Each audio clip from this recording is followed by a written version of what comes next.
கி. ராஜநாராயணன், அசோகமித்ரன், சுஜாதா போன்ற எழுத்தாளுமைகள் எழுதிய 1000க்கும் மேலான சிறுகதைகளை படிக்க விகடன் ஆப் இன்ஸ்டால் பண்ணுங்க. மோட்டார் விகடன் நேயர்களுக்கு வணக்கம். எல்லாரும் ரொம்ப எதிர்பார்த்திருந்த ட்ரையம்போட ஸ்பீட் 400 ரிவ்யூ தான் நம்ம இந்த வீடியோல பார்க்க போறோம். பூனேக்கு வர சொல்லியிருந்தாங்க. பூனேல தான் ரைடான்னு பார்த்தா இல்ல, பூனேல இருந்து மும்பை வரையும் ஓட்டிட்டு போறோம் அப்படின்னு சொல்லிட்டாங்க. அதுக்கு முன்னாடியே பஜாஜ் என்ன பண்ணியிருந்தாங்கன்னா, செக்கான் பிளான்ட், அதாவது பஜாஜோடைய இந்த மேனுஃபேக்சரிங் யூனிட்ல ட்ரையம்ப்னு சொல்லிட்டு பஜாஜ்னு சொல்றாருன்னு பாத்தீங்களா. கண்டிப்பா அவங்க எல்லாருக்கும் தெரிஞ்சிருக்கும். பஜாஜும் ட்ரையம்பும் சேர்ந்து தான் இந்த வண்டியை வந்து செஞ்சிருக்காங்க. அவங்களுடைய கொலாபரேஷன்ல தான் இந்த வண்டி வந்து உருவாகி இருக்கு. செக்கான் பிளான்ட்ல அங்க இன்டர்னலா இருக்கிற ரேஸ் ட்ராக்லயே நாங்களாம் ஓட்டி பார்த்தோம். ஸோ பைக்கை வந்து ரொம்ப சூப்பரா அங்க வந்து ஓட்ட முடிஞ்சது. கிட்டத்தட்ட வந்து 130, 140, ஏன் சில பேர் வந்து 160, 65 கிலோமீட்டர் பர் ஹவர்லாம் வந்து போனாங்க. நான் வந்து ஒரு 150 தாங்க டச் பண்ண முடிஞ்சது. நான் அதுக்கு மேலே புஷ் பண்ணல. ரெண்டாவது என் வெயிட்டும் கொஞ்சம் அதிகம்.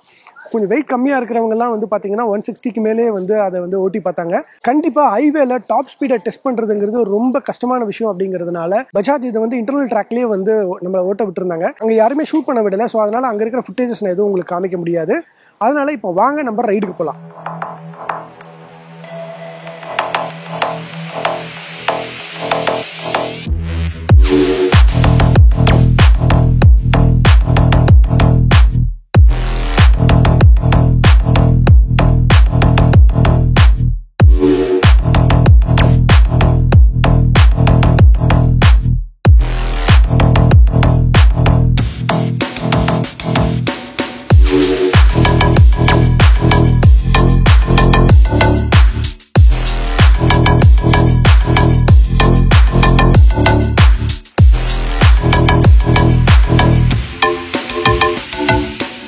சூரியன் எங்க இருக்குன்னு தெரியாத அளவுக்கு வந்து மேகங்கள் வந்து சூரியனை மறைச்சிருந்தது.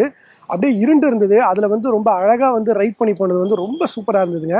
இதுல வேற நடுவில் வந்து மழை பெஞ்சிக்கிட்டே இருந்தது. ஸோ அதனால வந்து அப்பப்ப நனைஞ்சு வந்து போனது வந்து ரொம்ப சூப்பரா இருந்தது. இதுல இன்னும் குறிப்பா சொல்லணும்னா, லோனாவாலா ரோட்ல ஓட்டுறதுங்கிறது ஒரு தனி சுகம்தான். மும்பையில் இருக்கிறவங்களுக்கும் சரி, பூனேல இருக்கிறவங்களுக்கும் சரி, இந்த ரூட் வந்து ரொம்பவே பிடிச்ச ரூட். ரொம்ப சீனிக்கா, ரொம்ப அழகா இருக்கும். அந்த ரூட்டை நாமளும் போற வழியெல்லாம் வந்து ரசிச்சுக்கிட்டே, இந்த வண்டியும் ரசிச்சுக்கிட்டு ஓட்டிகிட்டு இருந்தோம். அதை நீங்களும் பாருங்களேன்.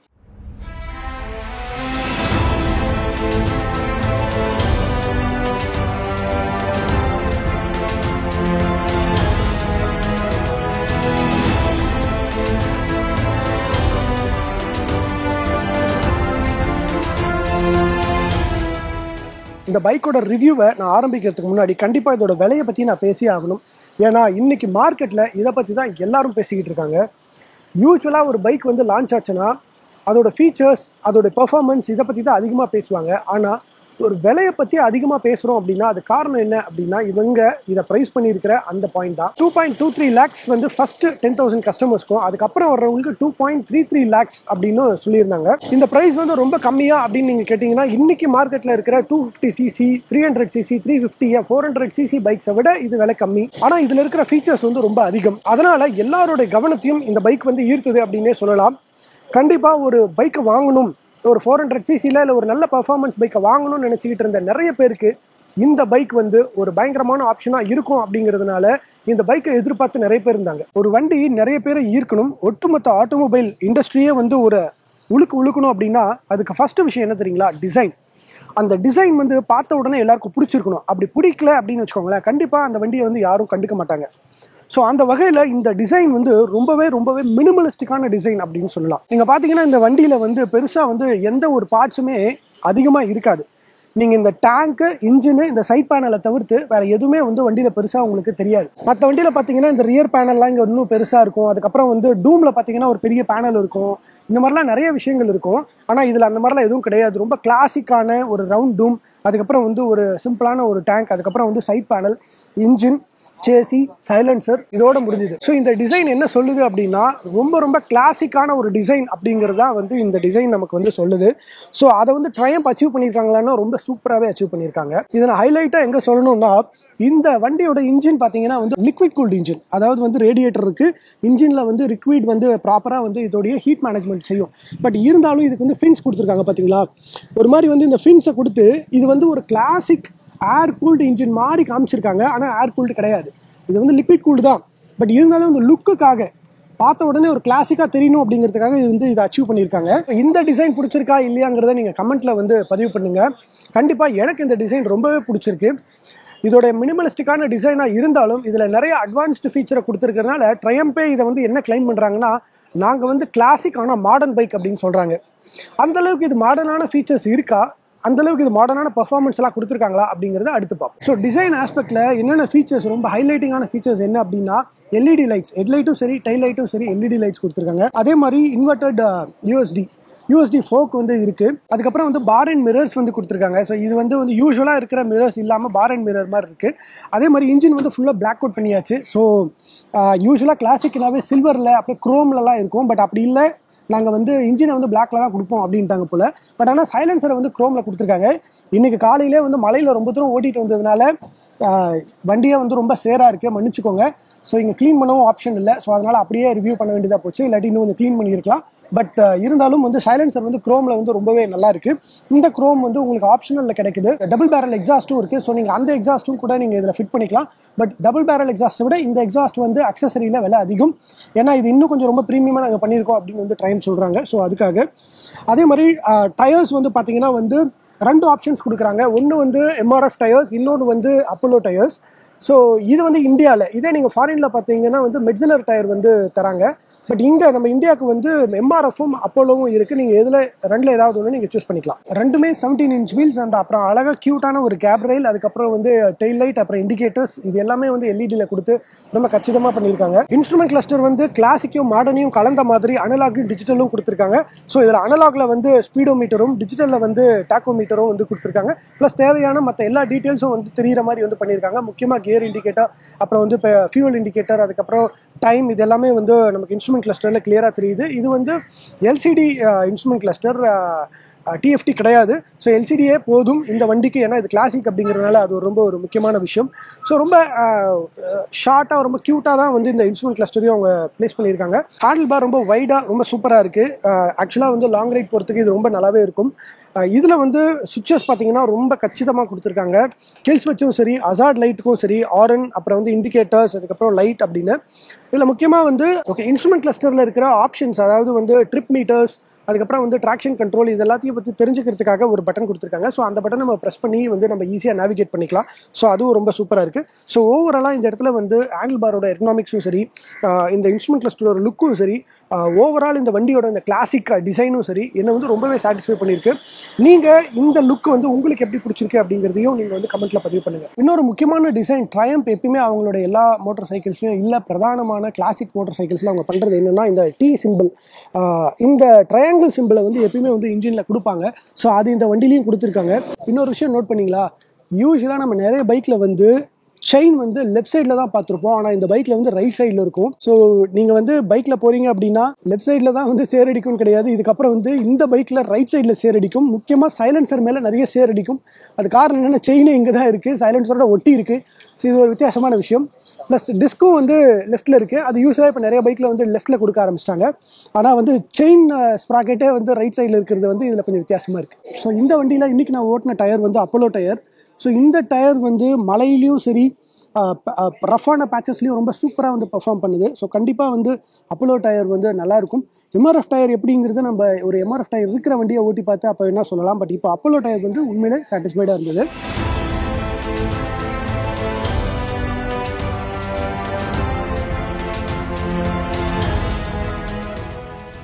ஸோ இதோட பர்ஃபார்மன்ஸை பற்றி பேசணும் அப்படின்னா ஃபஸ்ட்டு வந்து இந்த பைக்கை எடுத்து நம்ம வந்து ரைட் பண்ணி ஆகணும் இல்லையா.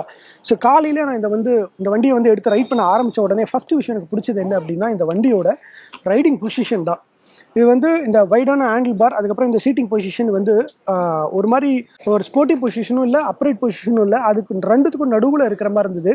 நான் வந்து ஒரு செகண்ட் வந்து ஸ்ட்ரீட் பைக் தான் ஓட்டுறணும் அப்படிங்கிற ஒரு ஃபீல் வந்தது. ஆனால் இது கிளாசிக் பைக் தான், பட் இருந்தாலும் அந்த ஃபீல் லைட்டாக கொடுக்குதுங்க. ஸோ அந்த மாதிரி தான் இது இருக்குது. அதுக்கு முக்கியமான காரணம் பவரும் கூட. ஏன்னா வந்து இதில் இருக்கிறது வந்து 400cc, 39.5 bhp, 37.5 Nm டார்க். நீங்கள் இதுக்கு முன்னாடி கேடிஎம்மோட டியூக் 390 ஓட்டியிருந்தீங்கன்னா அந்த வண்டியில் வந்து எப்படி first gear, second gear, third கியரில் வந்து ஒரு பயங்கரமான ஒரு புல் இருக்குமோ, ஒரு பவர் டெலிவரி இருக்குமோ, அந்த பவர் டெலிவரி இதுலேயும் இருக்குது. ஆனால் பஜாஜும் சரி, ட்ரையம்பும் சரி, நாங்கள் அந்த வண்டியை செய்யலை, நாங்கள் வந்து ஃப்ரெஷ்ஷான இன்ஜின் தான் செஞ்சுருக்கோம் அப்படின்னு சொல்கிறாங்க. ஸோ பட் இருந்தாலும் மோரார்லெஸ் அந்த இன்ஜினில் இருக்கிற, அதாவது 390ல் இருக்கிற அதே டிஸ்பிளேஸ்மெண்ட்டை ஓரளவுக்கு அச்சீவ் பண்ணியிருக்காங்க. அதே மாதிரியான பவரும் இதில் இருக்குது. ரொம்ப சூப்பராக இருக்குது. First gear, second gear, third கியர்லாம் வந்து எனக்கு வந்து அந்த பவர் ரொம்ப அவைலபிலிட்டி வந்து ரொம்ப சூப்பராக இருந்தது. என்னோட ரைடு வந்து எடுத்த உடனே நான் வந்து புல் பண்ணி கொண்டு போகிறதுக்கான வேகம் வந்து இதில் ரொம்ப சூப்பராக இருந்தது. அப்போ நான் இதை வந்து என்ன ஃபீல் பண்ணேன்னா, இது வந்து ஒரு கிளாசிக் பைக்காக நான் ஃபீல் பண்ணலை, எக்ஸாக்டாக ஒரு ஸ்ட்ரீட் பைக் மாதிரி நான் ஃபீல் பண்ணேன். ஸோ அந்த விஷயம் வந்து எனக்கு இது ரொம்பவே பிடிச்சிருந்தது. ஸோ அடுத்து second gear, third gear, fourth கியர்லாம் தாண்டி அப்படியே போயிட்டு இருக்கும்போது இதோட மிட் ரேஞ்ச் வந்து எனக்கு வந்து ரொம்ப ரொம்ப பிடிச்சிருந்ததுங்க. டிராஃபிக்கில் முக்கியமாக நான் போயிட்டு இருக்கும்போது ஒரு 6th கியரில் போயிட்டு இருந்தேன், திடீர்னு டிராஃபிக் வந்துருச்சு, ஒரு 4th கியருக்கு வரேன், அதுக்கப்புறமா வந்து இந்த வண்டியில் ஒரு பவர் கிடைக்குமா அப்படின்னா மிட் ரேஞ்சில் ஒரு ஒரு 50, 60, 70s கூட இந்த வண்டியோட பவர் வந்து ரொம்ப இமீடியட்டாக அவைலபிளாக இருக்குது. ஸோ அதனால் லோ அண்ட் மிட் ரேஞ்ச் வந்து இந்த வண்டி வந்து ரொம்ப சூப்பராகவே பெர்ஃபார்ம் பண்ணுதுன்னு சொல்லலாம். தேவையான இடத்துல த்ராட்டில் கொடுத்த உடனே வண்டி வந்து பக்காவாக மூவ் ஆச்சு. ஸோ அந்த வகையில் இந்த வண்டியில் நான் ரொம்பவே இம்ப்ரெஸ் ஆனேன். டாப் எண்ட் அப்படின்னு வர்றப்ப நான் முன்னாடியே சொல்லியிருந்தேன், புனே டு மும்பை ஹைவே கொஞ்சம் டிராஃபிக் அதிகமாகவே இருந்தது. அதுவும் இல்லாமல் ஹைவேல ரொம்ப ஸ்பீடாகவும் போகக்கூடாது அப்படிங்கிறதுனால தான் பஜாஜ் வந்து ட்ராக்ல வந்து இதை ஓட்டி பார்க்கறதுக்கான ஒரு செட்டப் அரேஞ்ச் பண்ணியிருந்தாங்க. டாப் எண்ட் இருக்கா, இந்த வண்டி வந்து ஸ்பீடாக போகுமா அப்படின்னா கண்டிப்பாக ஸ்பீடாக போகுது.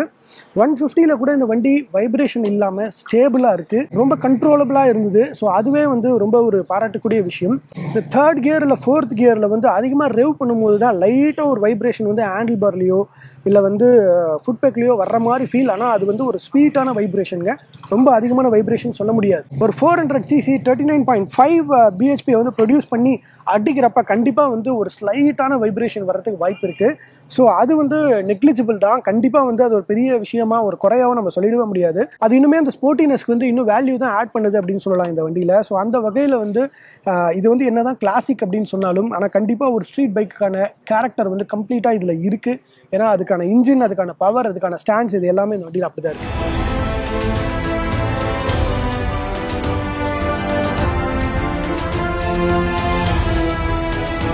இந்த பைக்கோட ஹேண்ட்லிங்கை பற்றி பேசணும்னா கண்டிப்பாக நான் ரொம்ப இம்ப்ரெஸ் ஆகிட்டேன் அப்படின்னு தான் சொல்லணுங்க.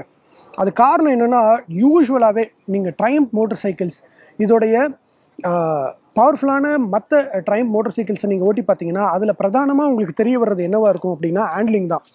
ஸோ அந்த ஒரு கேரக்டர்ஸை வந்து கண்டிப்பாக இந்த பைக்லேயும் வந்து அவங்க கொண்டு வந்திருக்காங்க.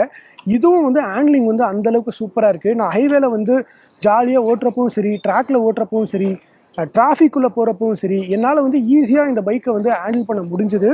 இதோட பிரேக்கிங் வந்து சூப்பர் நாச், அட்டகாசமாக இருந்தது. எங்கே தேவையோ அந்த இடத்துல வந்து பிரேக் வந்து சூப்பராக வந்து ஒர்க் ஆகுது. இதோட சஸ்பென்ஷன் செட்டப் வந்து பார்த்தீங்கன்னா கொஞ்சம் சாஃப்டாக கொடுத்துருக்கிறதுனால கார்னர் பண்ணும்போதோ இல்லை வந்து ஹெவியாக ஒரு டர்ன் எடுக்கும் போதோ லைட்டாக வாபிள் ஆகிற மாதிரி ஒரு ஃபீல். பட் மேபி நான் மலையில் ஓட்டினதுனால, மழை வந்துக்கிட்டு இருக்கும்போதே ஓட்டினதுனால எனக்கு அந்த பயம் இருந்ததோ என்னமோ தெரியல.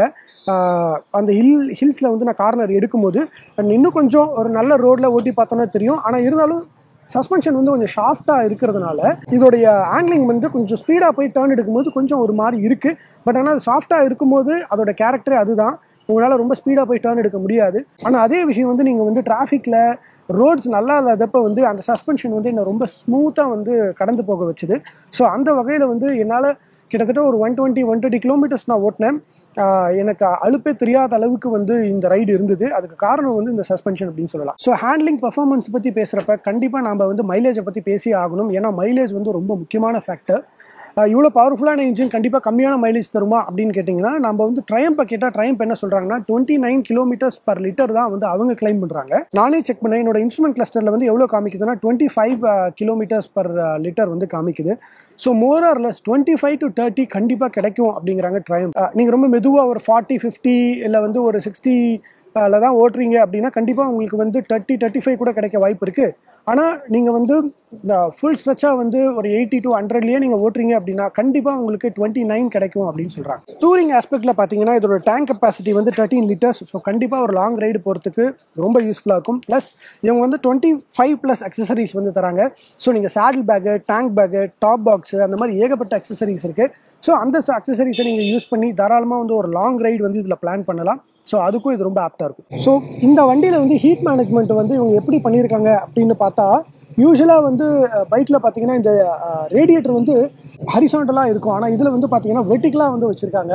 ஹரிசாண்டலாக இருக்கிறப்ப அதில் வந்து வர்ற ஹீட்டான காற்று வந்து நம்ம காலுக்கு வர்றதுக்கான வாய்ப்பு ரொம்ப அதிகமாக இருக்குது. ஆனால் இது வெர்டிகலாக இருக்கிறதுனால ஸோ அதனால் வந்து ஹீட் மேனேஜ்மெண்ட் ரொம்பவே நல்லாவே பண்ணியிருக்காங்க அப்படின்னு சொல்லலாம். நான் இன்றைக்கி மழையில் அதிகமாக ஓட்டினதுனால என்னால் வந்து ஹீட்டை வந்து அந்தளவுக்கு வந்து உணர முடியல.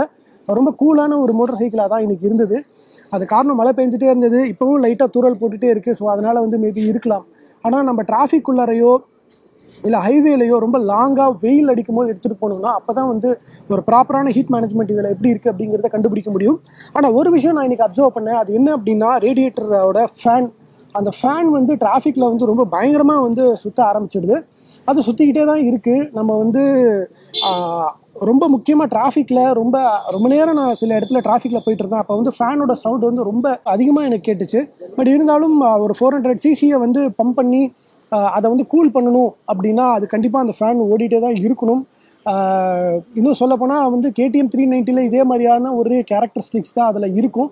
ஸோ அது வந்து இதுலேயும் இருக்குது அப்படிங்கிறத வந்து நம்ம நோட் பண்ணணும். அது ஒரு ப்ராப்ளமா அப்படின்னு கேட்டால் கண்டிப்பாக ப்ராப்ளம் கிடையாது. ஸோ ஒரு இன்ஜின் அப்படின்னு இருந்தால் அதை கூல் பண்ணுறதுக்கு கண்டிப்பாக ஒரு ஃபேன் ஓடி தான் ஆகணும். ஸோ அந்த வகையில் ஓடிட்டு இருக்கு. பட் இருந்தாலும் ஓடுது அப்படிங்கிறத நான் உங்களுக்கு இப்போ இங்கே பதிவு பண்ணுறேன். ட்ரையம்ஃப் வந்து இதை ஒரு மாடர்னான கிளாசிக் அப்படின்னு சொல்கிறதுக்கு ஒரு முக்கியமான விஷயம் என்ன அப்படின்னா, இவங்க கொடுத்துருக்கிற இந்த ஃபீச்சர்ஸ் தாங்க. இதில் வந்து பார்த்தீங்கன்னா வந்து ட்ராக்ஷன் கண்ட்ரோல் இருக்குது, ரைட் பை ஒயர் இருக்குது, ஸ்லிப்பர் கிளச் இருக்குது. ஸோ இதெல்லாம் வந்து ஒரு ப்ரீமியமான மோட்டர் சைக்கிளில் தான் வந்து நமக்கு மொத்தமாக கிடைக்கும். அப்படி ஒரு வேலை கிடைக்குது அப்படின்னா விலையும் அதிகமாக இருக்கும். ஆனால் இவங்க விலையும் கம்மியாக கொடுத்து இந்த ஃபீச்சர்ஸும் கொடுத்துருக்காங்க. ஸோ அந்த வகையில் வந்து ட்ரையம்ஃபை உண்மையிலே நம்ம வந்து பாராட்டி தான் ஆகணும். அந்த ஃபீச்சர்ஸோட வேலைங்க வந்து ரொம்ப சூப்பராக இந்த வண்டியில் வந்து ஃபங்க்ஷன் ஆகுது. ஸோ அந்த வகையில் இந்த வண்டி வந்து ஒரு பயங்கரமான ஆல்ரவுண்டர் அப்படின்னே சொல்லலாம். சரி, இதெல்லாம் சரி. ஆனால் வண்டியும் வாங்கியாச்சு, விலையும் கம்மியாக இருக்குது, பர்ஃபார்மன்ஸும் நல்லா இருக்குது அப்படின்னு நம்ம சொன்னாலும் அதுக்கப்புறம் சர்வீஸ் எப்படி அப்படிங்கிறத நம்ம யோசிக்கணும். ஏன்னா இந்த பைக் வந்து ட்ரையம்ஃப் ஷோரூமில் மட்டும்தான் வந்து சேல் ஆக போகுது, பஜாஜ் ஷோரூமில் கிடையாது. ஸோ ட்ரையம்ஃப் ஷோரூம் வந்து இப்போதைக்கு வந்து ரொம்ப கம்மியாக இருக்குது. மொத்தமாக வந்து ஒரு 100 ஷோரூம்ஸை இன்னும் அதிகப்படுத்த போகிறதா சொல்கிறாங்க. ஆல்ரெடி உங்களுக்கு தெரிஞ்சிருக்கலாம், இப்போ இருக்கிற ட்ரையம்ஃப் ஷோரூம்ஸ் எல்லாத்தையும் ஓன் பண்ணுறது யார் அப்படின்னு பார்த்தீங்கன்னா பஜாஜ் குரூப் தான் ஓன் பண்ணியிருக்காங்க. ஸோ அதனால் கூடிய சீக்கிரம் ஆல்ரெடி பஜாஜ் ஷோரூம் வச்சுருக்கிறவங்க ட்ரையம்ஃப் ஷோரூமை வந்து ட்ரையம்ஃப் ஷோரூமில் இன்வெஸ்ட் பண்ணி நிறைய ஷோரூம்ஸ் வந்து வர்றதுக்கு வாய்ப்பு இருக்குது. அப்படி வர்றப்ப சர்வீஸ் இன்டர்வல் எப்படி இருக்கும் அப்படின்னு பார்த்தீங்கன்னா, இந்த வண்டியோட சர்வீஸ் இன்டர்வல் வந்து 16,000 கிலோமீட்டர்ஸ்க்கு ஒரு சர்வீஸ் பண்ணால் போதும் அப்படின்னு சொல்கிறாங்க. ஃபஸ்ட்டு சர்வீஸ் வந்து 1000 கிலோமீட்டர்ஸ்க்கு, அதுக்கப்புறம் செகண்ட் சர்வீஸ் வந்து நீங்கள் பண்ணணும்னா அது வந்து 16,000 கிலோமீட்டர்ஸ்க்கு வந்து நீங்கள் பண்ணால் போதும். இது எப்படி சாத்தியம் அப்படின்னு நான் கேட்டப்போ அவங்க வந்து என்ன சொன்னாங்கன்னா, நாங்கள் பிரத்யேகமாக இதுக்காக ஸ்பெஷலாக ஒரு ஆயிலை வந்து நாங்கள் வந்து மேக் பண்ணியிருக்கோம், R&Dயில் கொஞ்சம் செலவு பண்ணியே நாங்கள் பண்ணியிருக்கோம். அது கண்டிப்பாக வந்து 16,000 கிலோமீட்டருக்கு வித்ஸ்டாண்ட் பண்ணும் அப்படின்னு சொல்லியிருக்காங்க. அப்போ சர்வீஸில் வந்து அதிகமான காஸ்ட்டை நீங்கள் வந்து போட்டுருவீங்களா அப்படின்னு கேட்டோம். அதுக்கு அவங்க வந்து என்ன சொன்னாங்கன்னா, இப்போ மார்க்கெட்டில் இருக்கிற ஒரு கிளாசிக் பைக்கோட சர்வீஸ் காஸ்ட், அதாவது 3 சர்வீஸும் சேர்ந்து எவ்வளோ காஸ்ட் ஆகுதோ அந்த காஸ்ட்டை விட கம்மியாக தான் ஆகும் அப்படின்னு சொல்லியிருக்காங்க. இது ரொம்ப பெரிய ப்ராமிஸ். ஏன் அப்படின்னா ஷோரூம் வந்து ரொம்ப கம்மியாக இருக்குது. ஃபஸ்ட்டு வந்து ட்ரையம்ஃப் ஷோரூமை அதிகப்படுத்தணும். அதை அதிகப்படுத்தின அப்புறமா இந்த வண்டியை கண்டிப்பாக வாங்குறதுக்கு நிறைய பேர் வருவாங்க. ஏன்னா அந்தளவுக்கு வந்து ஒரு நல்ல ஒரு வரவேற்பு இதை பெற்றிருக்கு. ஸோ அப்படி நிறைய பேர் வாங்கினாங்க அப்படின்னா அவங்க அதுக்கான சர்வீஸை வந்து அவங்க சீக்கிரமாக வந்து பண்ணி கொடுக்கணும். ஸோ அதெல்லாம் அவங்க செய்யணும். ப்ளஸ் வந்து கம்மி காஸ்ட்லியும் பண்ணணும். இது நாளையும் ட்ரையம்ஃப் செய்யுமா செய்யாதா அப்படிங்கிறது தான் நம்ம வந்து பொறுத்திருந்து பார்க்கணும். இது கண்டிப்பாக வந்து காலம்தான் பதில்.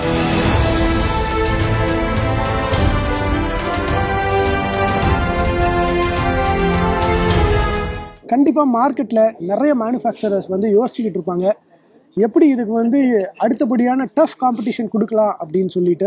ஆனால் ஒரு கொஞ்சம் வருஷத்துக்கு முன்னாடி 250cc செக்மெண்ட்டுங்கிறது ரொம்ப பேசும் பொருளாக இருந்தது. எல்லாருமே வந்து 250 பேசிகிட்டு இருந்தாங்க. அதுக்கப்புறம் அப்படியே சைலண்ட் ஆகிடுச்சு. ஆனால் இப்போது மார்க்கெட்டில் வந்து 400cc அப்படிங்கிற ஒரு செக்மெண்ட் வந்து ஆரம்பித்து விட்டாங்க ட்ரையம்ஃப். ஆல்ரெடி ஹார்லி டேவிட்சன் வந்து ஒரு பைக்கை லான்ச் பண்ணியிருக்காங்க.